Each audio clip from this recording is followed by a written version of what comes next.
points d'ancrage, c'était vraiment ce que nous pensions de Molière, ce qu'on s'imaginait, ce qu'on rêvait nous-mêmes. Et au-delà des connaissances théoriques exactes, c'était vraiment donc ce qu'on imaginait de costumes, de perruques, de maquillage, les clichés aussi sur Molière en fait.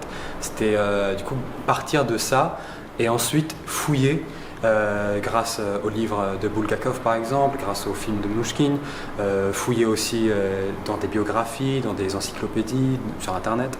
Et donc à partir de ces petites fouilles, on a un peu mis en miroir et nos clichés sur lui, et les connaissances qu'on a acquises au fur et à mesure.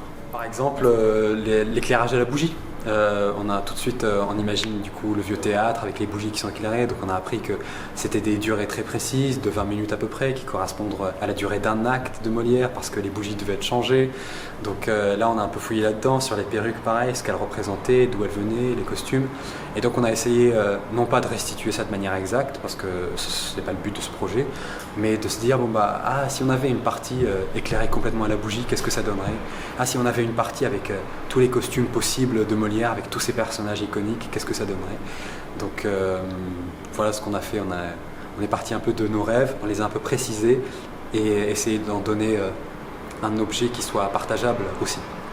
Au-delà de la biographie exacte, on cherche toujours à partager un moment avec le public, c'est-à-dire un instant où on est réunis, on va dans un autre monde et puis on ressort quelques minutes plus tard.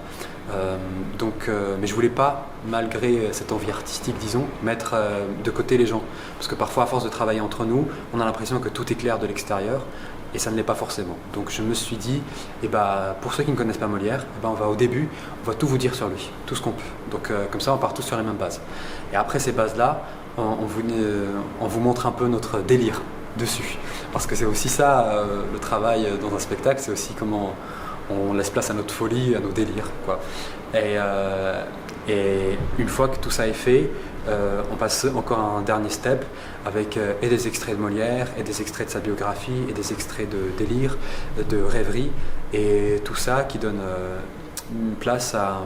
qui donne lieu à un dernier moment qui est presque abstrait, mais en même temps, comme on a fait tellement de choses concrètes avec les gens, on peut se laisser quelques dernières minutes à un moment qui soit plus sublime, je dirais, un peu plus flottant. Les anciens des cieux sont les anciens, et nous sommes les gens du maintenant. Il n'est rien qui puisse arrêter l'impétuosité de mes désirs. Je me sens un cœur à aimer toute la terre. Il vous aime fort, je le sais, mais il aime un peu plus large.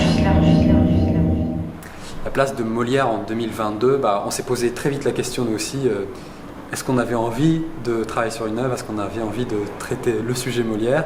La première réponse était non. Vraiment, honnêtement, on s'est dit, on ne sait pas, c'est un peu démodé, on ne sait pas quoi en faire, on est attiré par autre chose en ce moment. Et malgré ça, on a quand même fouillé. Et comme chaque auteur véhicule avec lui des présupposés, des préjugés, des a priori, comme on avait tous, on est vraiment parti de ça, parce que souvent, ce qu'on aime dans des auteurs, ça n'existe pas forcément chez eux. Donc on est parti vraiment de trouver l'endroit du désir, en fait. C'est ça qui était difficile, c'est de trouver l'endroit du désir. Et on l'a trouvé vraiment dans le rapport à nous aujourd'hui, qui vivons en 2022. Qu'est-ce qu'on aime en tant que comédien? J'ai posé la question aux 3 comédiens, je leur ai dit qu'est-ce que vous aimeriez faire dans ce spectacle par exemple?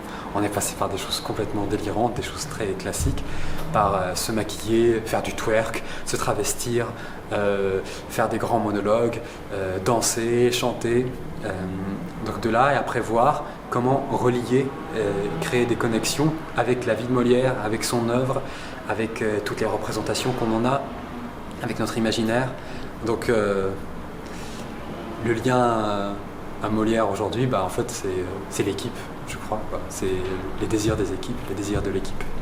Je voulais absolument qu'on passe par des perruques, vraiment, des plus cheap qu'on achète comme ça, jusqu'à celles qui sont fabriquées, qui sont plus belles, plus magnifiées, quoi. Et je voulais qu'il y ait de la tapisserie. J'ai dit c'est des clichés, je voulais ça, je voulais qu'il y ait un tapis, je voulais qu'il y ait vieux costumes aussi.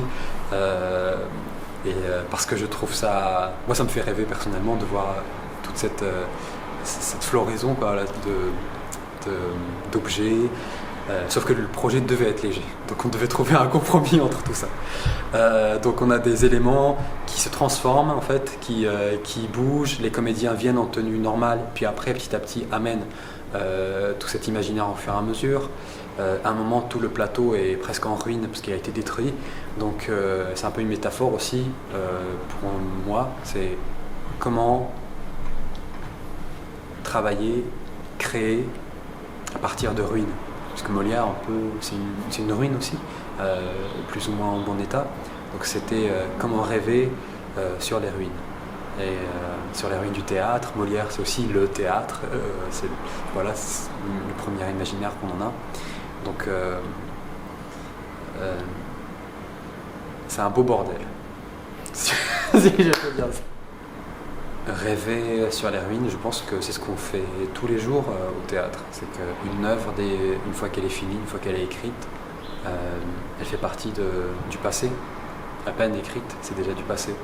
Donc c'est déjà une ruine d'un instant passé, d'un moment passé, d'une envie, d'un désir passé.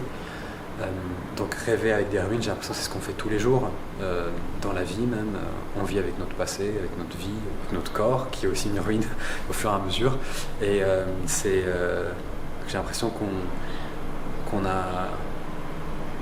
C'est comment trouver la joie là-dedans, je crois. C'est comment réussir à embellir ça par une envie presque enfantine de prendre les vêtements de ses parents, les vieilles choses qui sont dans la cave, dans le grenier, et essayer de reconstruire un théâtre.